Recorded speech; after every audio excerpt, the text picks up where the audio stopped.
Praise Lord, hallelujah. परमेश्वर का धन्यवाद करते हैं इस सुंदर शाम के लिए। और आज एक विशेष टॉपिक को लेकर मैं आपके पास आया हूं और मेरा विश्वास है यदि आप इस टॉपिक को सीख जाते हैं, इस बात को समझ जाते हैं, तो आप अपने जीवन में उन्नति करेंगे और परमेश्वर से आप एक विशेष आशीष को प्राप्त करेंगे। वो है विश्वास योग्य रहना। परमेश्वर के पीछे चलते तो बहुत लोग हैं, आज बहुत लोग विश्वासी हैं जो कहते हैं मैं विश्वासी हूं, लेकिन विश्वासी ही होना काफी नहीं है। विश्वासी होकर एक फेथफुल, विश्वास योग्य निकलना ये बहुत जरूरी है। आप प्रभु में विश्वास करते हैं, ये बहुत अच्छी बात है, लेकिन अब आपको विश्वास योग्य भी निकलना है। मीन्स आप विश्वासी हैं, आप प्रभु पर विश्वास करते हैं, लेकिन प्रभु आपके अंदर एक बात को देखते हैं, वो है विश्वास योग्यता। क्या आप विश्वास योग्य हैं? ये बात बहुत अधिक इंपॉर्टेंट है। क्या आप परमेश्वर के प्रति विश्वास योग्य हैं? देखो, गलतियां सबसे होती हैं, गलतियां हो सकती हैं आपसे, लेकिन क्या आप परमेश्वर के प्रति विश्वास योग्य हैं? क्या आप परमेश्वर पर हर एक विपरीत समय में विश्वास बना के रखते हैं?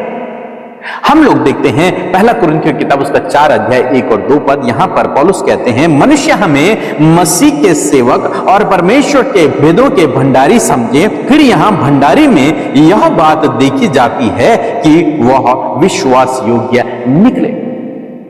आप परमेश्वर के भंडारी हैं और भंडारी में यह बात देखी जाती है कि वो विश्वास योग्य निकले। एक भंडारी का, एक मैनेजर का, एक विश्वासी का, प्रभु के पीछे चलने वाले व्यक्ति का विश्वास योग्य निकलना बहुत आवश्यक है। और जब वो विश्वास योग्य निकलता है, परमेश्वर उसे रिवॉर्ड देता है, परमेश्वर उसे प्रतिफल देता है। हम यूसुफ के जीवन में देखते हैं कि अनेक प्रकार के विपरीत समय से होकर वो गुजरा, लेकिन वो परमेश्वर के प्रति विश्वास योग्य बना रहा। उसने परमेश्वर की दृष्टि में कोई गलत काम नहीं किया, हालांकि समाज की दृष्टि में तुच्छ ठहरा, समाज की दृष्टि में वो गलत भी ठहरा, लेकिन उसने परमेश्वर की दृष्टि में कोई गुनाह नहीं किया। वो परमेश्वर की दृष्टि में विश्वास योग्य रहा, विश्वास योग्य निकला। और जब वो विश्वास योग्य निकला तो परमेश्वर ने उसे शिरोमणि ठहराया, परमेश्वर ने उसे आशीष दी, परमेश्वर ने उसे आगे बढ़ाया। ऐसे ही प्रभु आपके जीवन में करेगा यदि आप विश्वास योग्य बने रहते हैं। परमेश्वर आपके अंदर एक बात को देखते हैं, क्या आप विश्वास योग्य हैं परमेश्वर के प्रति? और यदि आप उसके प्रति विश्वास योग्य हैं तो परमेश्वर आपके जीवन में काम करेंगे। एक वचन हम लोग और पढ़ेंगे, मत्ती रचित सुसमाचार उसका 25 अध्याय 21 पद लिखा है, उसके स्वामी ने उससे कहा, धन्य है अच्छे और विश्वास योग्य दास, तू थोड़े में विश्वास योग्य रहा। तो स्वामी ने अपने सेवक के अंदर किस बात को देखा? विश्वास योग्यता। परमेश्वर भी इसी प्रकार से आपके अंदर, मेरे अंदर विश्वास योग्यता को देखते हैं। अगर आपके अंदर और मेरे अंदर, हम सब के अंदर विश्वास योग्यता है परमेश्वर के प्रति, तो परमेश्वर काम करते हैं हमारे जीवन में। लिखा है, मैं तुझे बहुत वस्तुओं का अधिकारी बनाऊंगा, अपने स्वामी के आनंद में सहभागी हो। यह स्वामी अपने सेवक से कहता है, तो विश्वास योग्य निकला है, तो थोड़े से में विश्वास योग्य निकला है, इसलिए मैं तुझे अब बहुत अधिक वस्तुओं पर अधिकारी ठहराता हूं। मैं तुझे अब सेवक नहीं बल्कि मैं तुझे अधिकारी बनाता हूं। आ जाओ मेरे आनंद में सहभागी। परमेश्वर भी इसी प्रकार से आपके अंदर, हम सब विश्वासियों के अंदर विश्वास योग्यता को ढूंढ रहे हैं।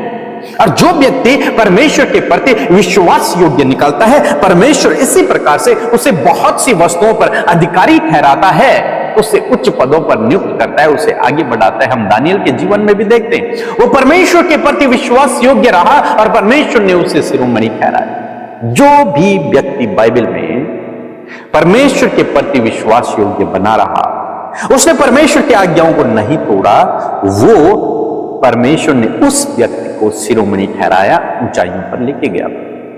आज भी परमेश्वर यही करते हैं। यह अच्छी बात है, आप प्रभु पर विश्वास करते हैं, लेकिन प्रभु आपके अंदर विश्वास योग्यता को देखते हैं, क्या यह व्यक्ति मेरे लिए विश्वास योग्य है? यदि है तो उसके जीवन में परमेश्वर काम करता है, उसके जीवन में परमेश्वर काम करता है, उसे ऊंचाइयों पर लेके जाता है, उसे शिरोमणि ठहराता है, उसे अधिकारी बनाता है। उसे सब कुछ देता है परमेश्वर, जो व्यक्ति परमेश्वर के प्रति विश्वास योग्य बना रहता है। तो आज शाम में मैं आपको उत्साहित करूंगा कि आप परमेश्वर के प्रति विश्वास योग्य बने रहें, चाहे जीवन में कैसी भी परिस्थिति चल रही हो, लेकिन यदि आप विश्वास योग्य बने रहे तो परमेश्वर आपको अधिकारी बनाएगा, परमेश्वर आपको शिरोमणि ठहराएगा, परमेश्वर आपको ऊंचाइयों पर लेकर जाएगा। मैं आशा करता हूं आप समझ गए। प्रभु आपको इस वचन के द्वारा बहुत आशीष दे। आमीन।